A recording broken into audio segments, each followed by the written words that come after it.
So the tough decisions you made from when you entered into Haines Hunter to ensure that it's where it is today, 25 years later. Look, initially the brand, was stationed in Queensland. And one of the issues that we had, I think every single person that worked at Haines Hunter at the time was a fantastic employee. And the skill set they had at the time was quite amazing. It's how they got there. It wasn't methodical and it wasn't lean to the point where, it gave an opportunity for an individual to maximise his knowledge or their opportunity to actually add value to the product as it's going along the line. So there was a lot of wasted time, a lot of wasted energy going backwards and forwards to manufacture a product. Right. But at the end, they always manufactured a great product. Yes. It's just how they got there.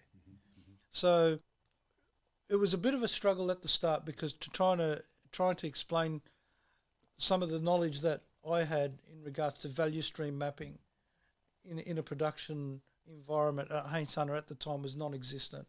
Right. So, it was almost re-educating the team in regards to new methodologies and selling them the value that I could bring into the plant to make things a lot easier. But there's a way of doing that, and that's a skill set in itself. Yeah. And I'm just on the maths here. You were quite a young man then too when you came. I think I was about 32 or 33 at the time. So you've got this young guy telling them how to streamline the business. Yeah, and that was something that was also quite challenging at the time. But I think when people saw that, I could get them involved and get them excited, and also value their input because their input was so valuable. All I needed to do is just change the way they were thinking about things. But when they came up with a good idea, I needed to acknowledge that. Yeah. Like I said, we had a lot of good, skilled people at the time that I thought were underutilised. Right. That's one of the 8 forms of waste in any organisation.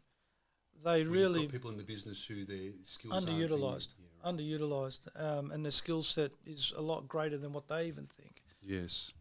So we had the skill set, and very quickly, within the first 6 months, we were making changes every day, and those changes really transformed the way that we built a product and got it from point A to point B, not only economically but also with the least amount of stress for each employee. Yeah. So changes every day. You went in every day and said, "This is changing. This is different." Well, it wasn't a matter of I coordinated. I'd like to think I was mainly the coordinator that made those changes, but the input needed and the ownership came from the factory floor. Yeah. Yeah. And we still do that today. And I challenge just about every person on the floor, and I visit the guys on the floor regularly. And as you know, I spend a lot of time, working with my team in the office. And, if I see something wrong, I would just go and say, look, I've noticed this. How can we actually improve this? Can you come back to me and let me know what your thoughts are? I mean, I've got my thoughts, but if I can actually get them to tell me what the thoughts are and they marry up with what I'm thinking, then they own it. It's more likely that it's going to work because they've got ownership. Yes. And it's not a trick session. A lot of the staff in the businesses that I'm involved with are very clever people. Sometimes they're not aware on how clever they really are. But it's also training people to think outside the square and giving them that opportunity, and not everyone does that. I'm relating to what you say. So you own the business, so it's a different way. So my experience is in sort of middle management, corporate environment, trying to help people or lead people. My experience was they sort of, when you introduce something new or a job, there's a lot of complaining along the way and whining and complaining. Then when it succeeds, they all excited and sort of then you have to sort of say, well, it was your idea, if you know what I mean. So it's sort of this whole... Yeah, they complain the whole way, but that's different because I think you run the business and you can sort of handpick who you use. You're the boss, so maybe it's a bit of a different sort of vibe. Look, there's always got to be someone who's directing and trying to manage and coordinate things. That's in any business. But I think if you can focus on growing your own team to learn and feel like they're part of a solution rather than a problem. Okay. That also has a significant difference to how people come to work, what they feel about their work. I mean, look, we have all sorts of issues like any other business where, we can have people that, come to work, they're a bit flat, and if you don't ask them why, or if you can help them, or is there something that that's troubling them, they'll continue to be flat for the whole day. But if you can get the answer pretty early and say, look, yeah, I'm here to help you, I understand that you've got this issue. Look, let's see what we can do today. Is there an opportunity for me to get you someone to help you for the day? Generally, look, my experience at Haines Hunter, most people would just say, look, no, I'm pretty good. Thanks for the chat. I'll power on. But if I need something, I'll say, look, my door's always open. Yes. Come and see me. Yeah. And I think most people understand that. Every employee at Haines Hunter has my phone number, my personal number, and they know they can ring me at any time. Some stuff that's sort of, I'm going to say, hidden from view, like you were able to identify financial benefits. People often, it's hard to understand the law with tax and all that side of the business, because I know from my point of view, but when you identify this is the way I could financially run my business and here's the advantages and all that sort of stuff, that helps as well. Having an accounting background that understands that, it's got to help running a business. So manufacturing, accounting, marketing, relationships with people, that's a big part of it. Very big part. I'm fortunate enough to have a good partner. My wife is an accountant. Right. I'm surrounded by them. Tony, my accountant's been with me for a long, long time, and he's been really a huge piece to our business. So he looks after all our taxes and makes sure that we're all always compliant. And then we have our compliance accountant, which is Sean, who's also been a great part of our business. And you think, you're surrounded by accountants, and now I've got a daughter that's actually doing accounting, so I am surrounded by them. But it's also important. It's an advantage, It is an advantage, and the good thing is I understand it. I'm not a qualified accountant, but I get it. But my accounting's pretty simple. You buy something, right? You buy something, you manufacture it, you get paid, you pay your bills, you pay everyone out, and at the end you should be left with X. Yes. Okay. So if you can keep that consistent and pay it all on time, what's in the bank's mine, and what's not in the bank is not mine. So. But what happens if you get to the end and you've worked out that you've sort of undercalculated because you adjust? Well, that means that you've actually, you've manufactured something that's, you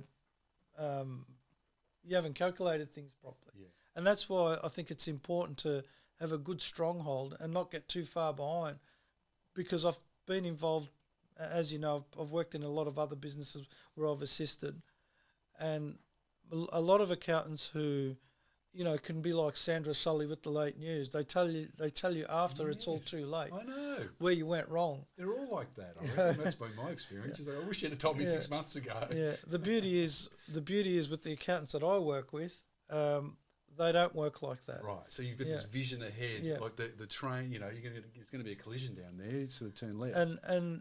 And that's one of the things when you're choosing these professionals in their areas, to make sure that they understand that you want to know before something goes wrong. You want them to be involved enough that they could see it. Yes. But for us, for my simplicity, is if you're paying your bills on time and you're not getting credit, for too long, you shouldn't get yourself in trouble. Okay. It's where you don't pay a bill, and especially, as you know, the ATO is pretty tough. You need to make sure that you're on track with that, because it can get away from you. Yeah. Things like superannuation can also get away from you. So we make sure that we pay them, regularly and as on time, all the time, because technically it's not your money. And if you use it, it's like getting a loan from the bank that you're unaware of. Yeah, right, okay. And without embarrassing you, I know from my sort of, when you're running a big business, from a marketing point of view, you've got access to a big spend or whatever. People, you got to watch out for the people who want to just hang off you and sort of somehow, dial into that and for their own gain. So you're a bit of a magnet for that sort of stuff. People sort of coming in and saying, oh, well, that guy's got Haines Hunter, you know, and they make assumptions about it and they just try to, I don't know, rip off's not the word, but, you know, get their pound of flesh, which happens in business. That's what people do. It happens, and again, that's part of the learning, you know, the learning curve and the journey, you know, from, you know, being 30 years old and being in business, you know, to being 55 and being in business. Yeah. But look, to be fair, I've made a lot of great friends within the Haines Hunter, you know, organisation that, you know, most of them are customers that have become personal friends of mine. And also there's many suppliers that I've got in our supply chain that we're very close with. Yeah. And, you know, I cherish those moments and those times that I've had, and I still have with those people. And like I said, you know, we must be all doing something right. It's not just a one-way, you know, one-way event. It's a two-way street. Was it meant to be then? I hear you say this. It's a lot of good relationships. You've had to work at it, but it hasn't been all smooth sailing, though. It's sort of no, definitely not. You know, that GFC period was pretty tough. Right. You know, I mean, certainly now I feel like we're in a bit of a global financial crisis, but we're doing pretty well because we've learnt on how to manage, you know, those sort of situations. I mean, I understand that there's been a lot of businesses hurting who, you know, were enjoying, you know, the fruits of COVID, and, you know, we're adjusting their business to think that it was going to continue on. Right. Well, especially, is that in your industry in particular, when you say boating, caravanning, COVID, because people were locked up for so long, and afterwards they thought, oh, I want to get out. Look, certainly, you know, through that COVID period, we got pretty busy. Right. You know, busy to a point where we were overly busy. Yeah.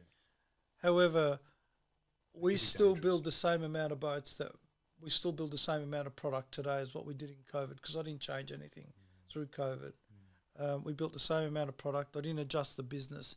And, you know, when you're adjusting the business to produce more, then your expenses are going to be more. And then when it drops off, it's a pretty hard hit. So, again, it's about working out that balance of making sure that what you're going to produce, you're going to be able to continue to produce. You know, some people went out and, you know, not so much marine, but I know some caravan places went out and bought massive premises. They've actually increased their volume, and, you know, it's fallen off a cliff. But those expenses haven't changed.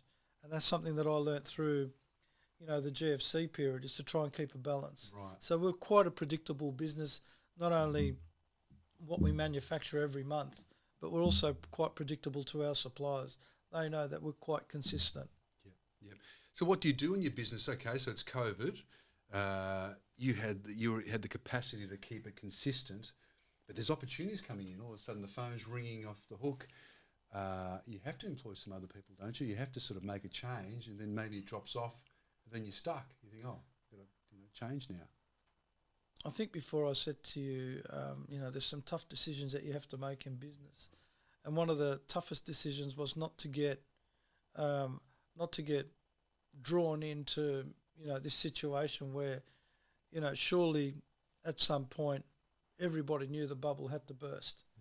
So I decided to, with my team, you know, and my accountants, to make a decision to keep it, you know, not, you know, maybe just increase it by 20% and not increase it, you know, by another half of 50%. But also gave us the opportunity, when it did drop back, was to keep the cream of the crop as far as employees are concerned. You know, we had a lot of, you know, we had some casual employees that were doing, you know, tasks that didn't require high skill set, but we knew that at some point they were casual, we'd have to drop them off. So you've structured the growth with that in mind, that if we need to sort of change something, we can quickly. Yeah. Again, it's always about finding that balance. Yeah. And same with other businesses that I manage. It was the same scenario. I could have gone out and really employed another 100 or 200 people in other businesses that I manage, but I decided not to do that. I decided to look after the people that we had, and just slowly increase, you know, some extra employees to pick up a few extra clients, and choose the right clients. You know, some clients are not worth having. Yeah. You know, and that's one of the tough decisions that you also have to make. Yeah, right. You To say that about sacking a client, because really we're trained in sales, you always sort of say yes and hang on to, but sometimes it's...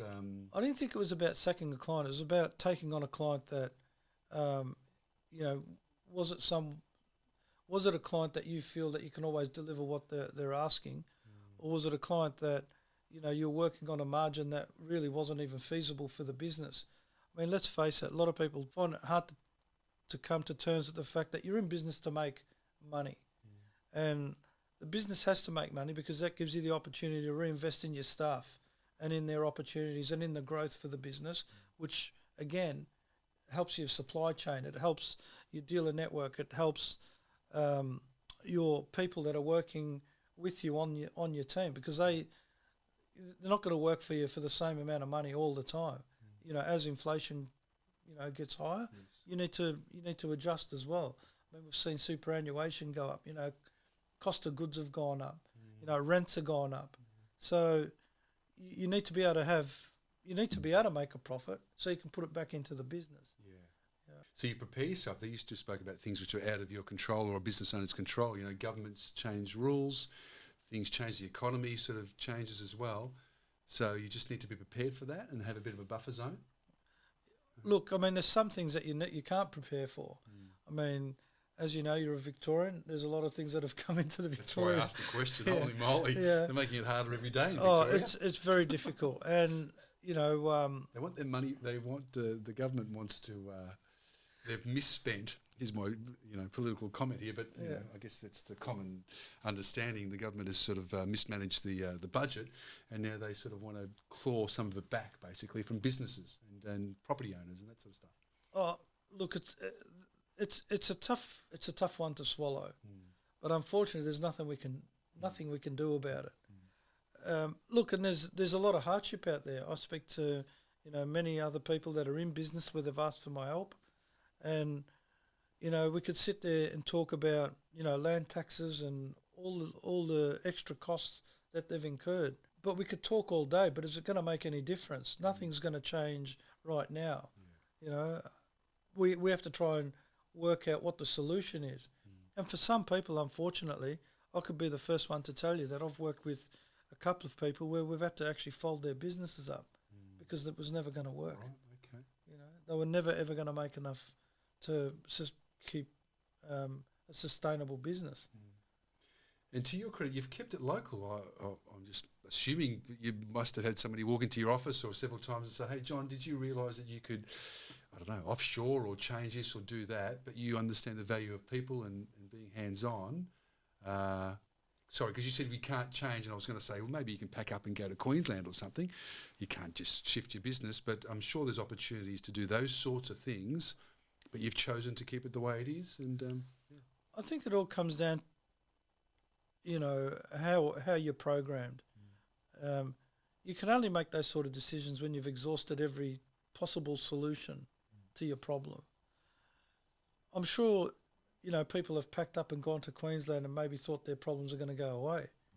But what they realise pretty quickly is maybe they've got different problems, but still got problems that you have to find solutions for. Again, I remember pretty clearly why we made a decision to shift the organisation from Queensland to Melbourne. Oh, right. Yes. We had, a situation where we had a good team of people, but, we had an ageing workforce. When I took Haines Hunter over, we had a lot of highly skilled people that weren't just, they weren't tradesmen, they were craftsmen. I had people in the organisation that made their own tools. You wouldn't get that today. But I had an ageing workforce, and the new workforce that was coming in was quite transient. We'd have people from Melbourne and from Sydney that would come into Queensland thinking that there would be a better life. Yes. They'd stay there for 2 years and you'd lose them. But Queensland's got its own fair share of problems. Even maintaining staff and getting staff is difficult. Right. Working in the heat's also an adjustment. Okay. So there are other things that become a problem. So you've got to deal with whatever the problems are in front of you, as opposed to trying to escape them.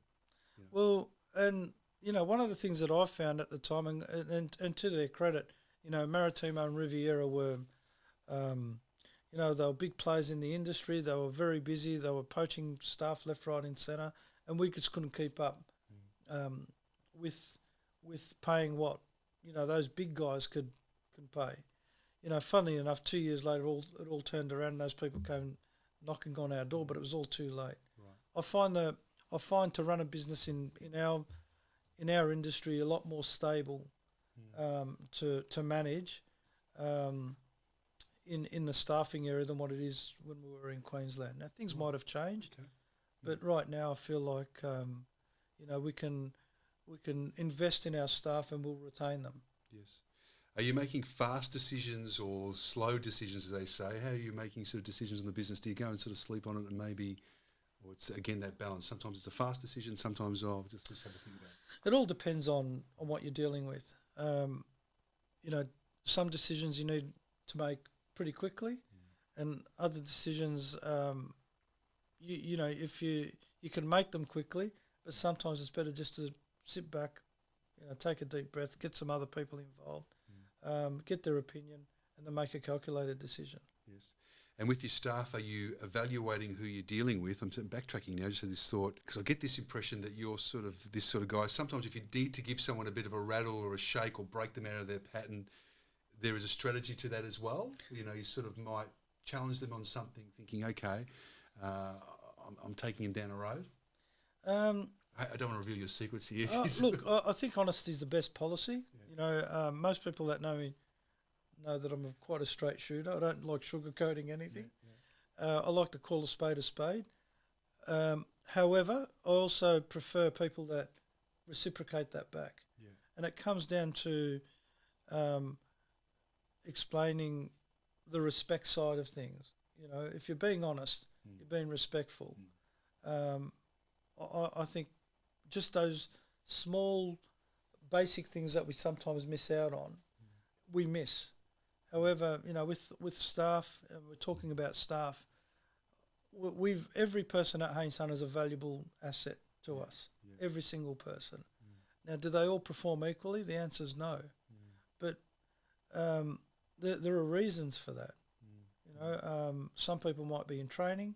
Some people have got personal problems that they're trying to deal with, and then others pick up things a lot quicker than some of the other people on the floor. Yes. But ultimately, what drives our production is our systems. Getting back to that McDonald's scenario, right. If we can get it to the point where our systems make things as easy as possible, we can break jobs down where we can get anybody to do them.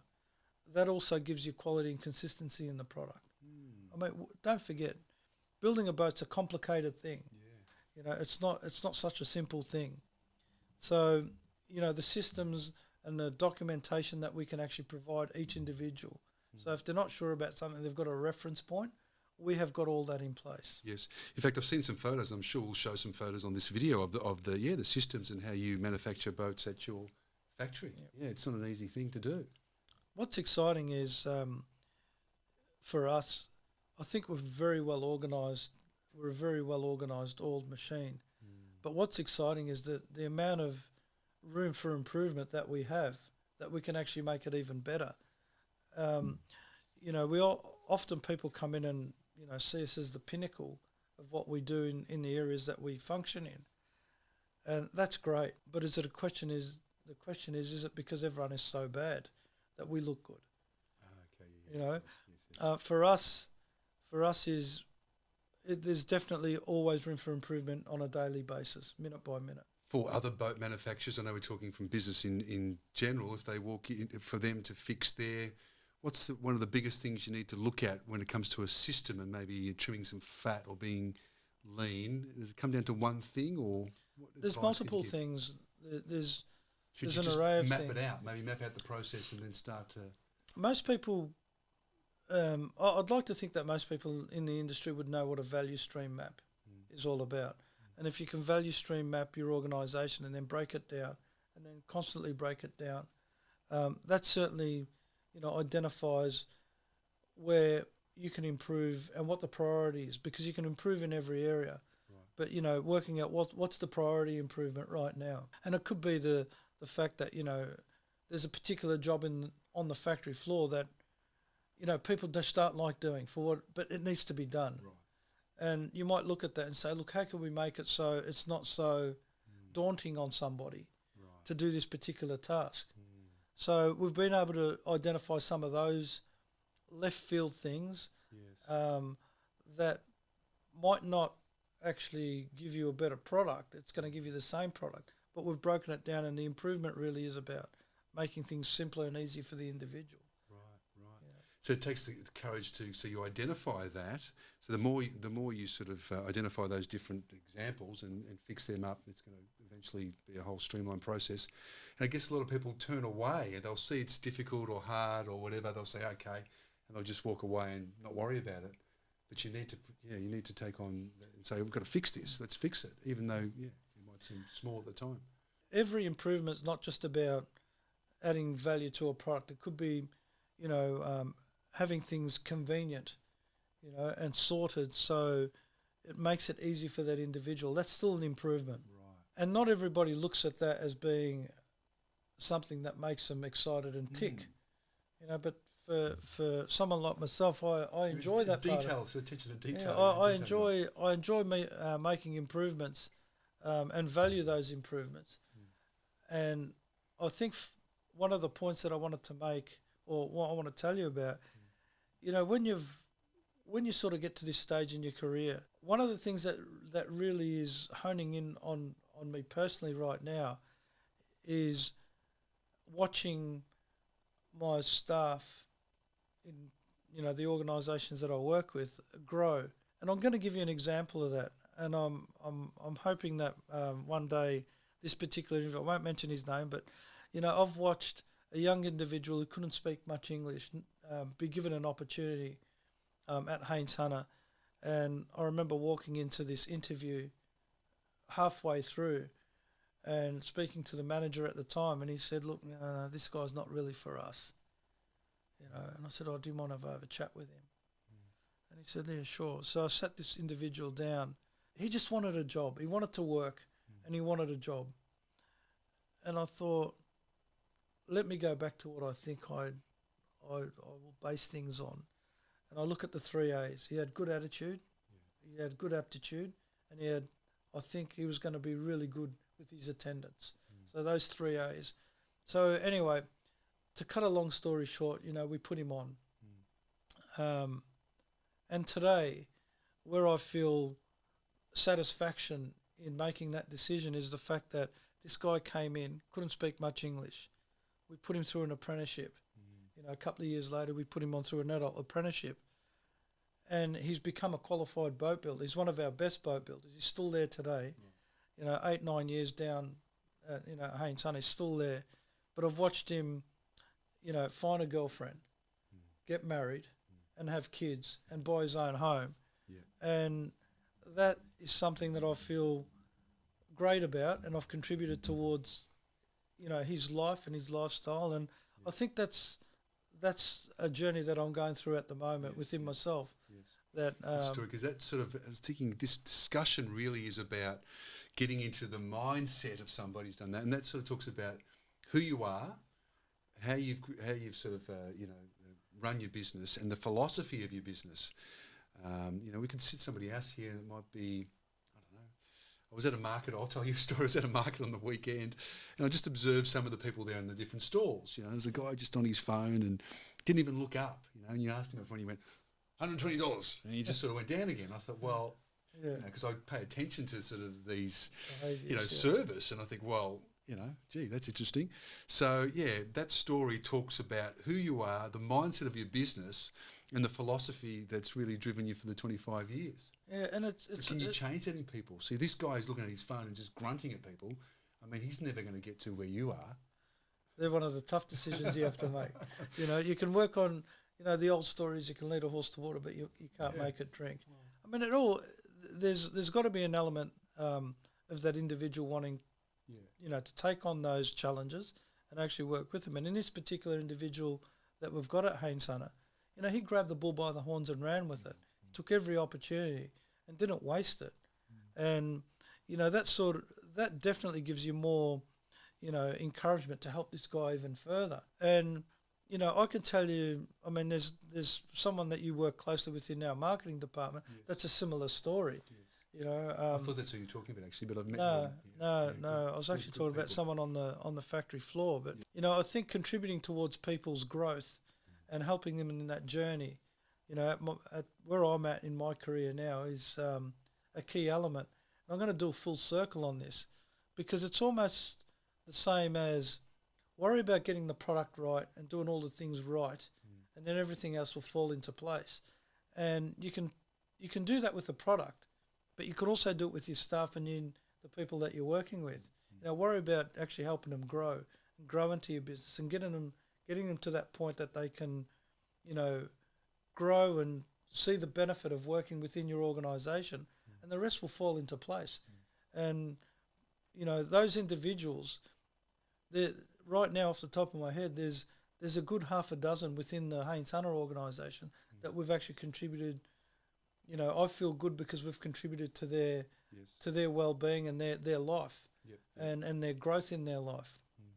Well, that's how I picked up. You might see Jack behind the scenes there in, you know, a good young guy who makes all this work. So similar sort of way, very small scale, but somebody who's good, who backs you, who's willing to always, you know, be there and all that sort of stuff. Thank you, Jack. Yeah. And I think that's, again, I mean, it's about putting all the ingredients together to make a final product taste good. And I think I've given you the chocolate cake analogy before. Have you heard that one? No. You know, you can go buy a chocolate cake from, say, for example, from Coles, and Coles will probably kill me for saying this, for probably $10. Yeah. You know, and then you can go buy a chocolate cake from Ferguson Flair, and it's $60. But both of them are identified as chocolate cakes, right? But one of them will taste better because there's a lot more passion, and the ingredients are all being put together. There's been a lot more thought, and it's not something that's just been spat out as a volume thing. Yeah. And I think with individuals, whether you're looking at making a boat or whether it's a chocolate cake or an individual, you know, if you can put that passion and get the ingredients right and getting all those little fine points fine-tuned to making something so good. And it comes down to the auto industry as well. You know, there's cars that you can buy for, say, 20 grand, and then you can buy the same car that's got 4 wheels, a gearbox and a stereo system and 2 seats, and it's 200 grand. And, you know, one of them's more refined, it probably run a lot better and last longer. And I think those sorts of finer points where you can not only make a product better, but you can make an individual better. It certainly in my career has certainly been a game changer. Yes. And moving forward now, sort of 25 years of Haines Hunter, I think you've sort of alluded to this. You want to continue on and keep to grow the business. Where you know, you're still young. Is there anything that we can look forward at now? Look, I go to work every day and I love it. You know, every morning I wake up and I enjoy what I do. There's certainly days where it's challenging, but you've got to look at those days, and everyone gets those challenging days. It's a matter of actually making the most out of your day and getting the best value out of it, or the best out of it, regardless of the circumstances. I think for me, on a personal level, you know, I've got to probably seriously start to look at, you know, my team and who can almost making myself obsolete, I think. Right. You know, and not that I'm saying I'm moving on, but I think there's a point where I've got to realise that what's the right thing to do for the business is make sure that the business isn't reliant on John Haber to do everything. You know, and we've got a team of people that, whether I'm there or not, it still functions. Right. Yeah. Look, we get a time call there, but that's really interesting, because how do you do that? You've got to hand it over to other people and delegate. You need to find the right people. They often say nobody can do it as good as you, so you have to sort of at least accept that people need to take it on and maybe learn. So that's a big one. That's a big challenge. I've heard that saying plenty of times, but everyone's got their own ideas, and that you've got to give them, like I had the opportunity to make a lot of mistakes, you've got to expect that, you know, people are going to have their own ideas, they're going to make plenty of mistakes, but that's part of the journey of growth. So how far off are you of that? Could you walk away tomorrow, or walk out of the business tomorrow, or, you know, because I know you're in demand for consulting and the other stuff that you do. will it run okay without you there? You I think so. there? Yeah, I think so. It's a tough question, but I've got a great team of people behind the Haines Hunter brand and organisation has got. It's not only great product.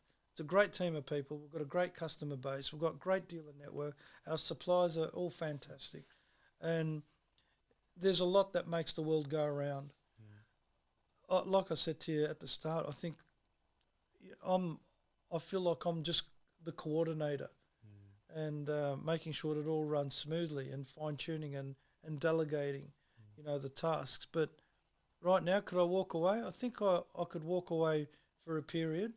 But it's also the point where right now the team knows that they can pick up the phone and have that support whenever they need it. That's probably the element that's missing. Yes. Maybe you need to crash through there one day. They'll know they can't. And that's the only way to do it. More and more as time goes on, the phone calls certainly are getting. They're a lot less. We have some people in our organisation, and that still need, to build that confidence within themselves to make a decision. But that's going to come in time. But right now, I think most of the daily running operation, I think it will run pretty well. Right. So it's a journey of 25 years, a story of vision, dedication, relentless pursuit of excellence. John Haber, Managing Director of Haines Hunter. 25 years of leadership. Good on you, mate. Thanks for being here, and it's been a great chat. Appreciate it. Good on you. Thank you. Thanks for having me. Thank you.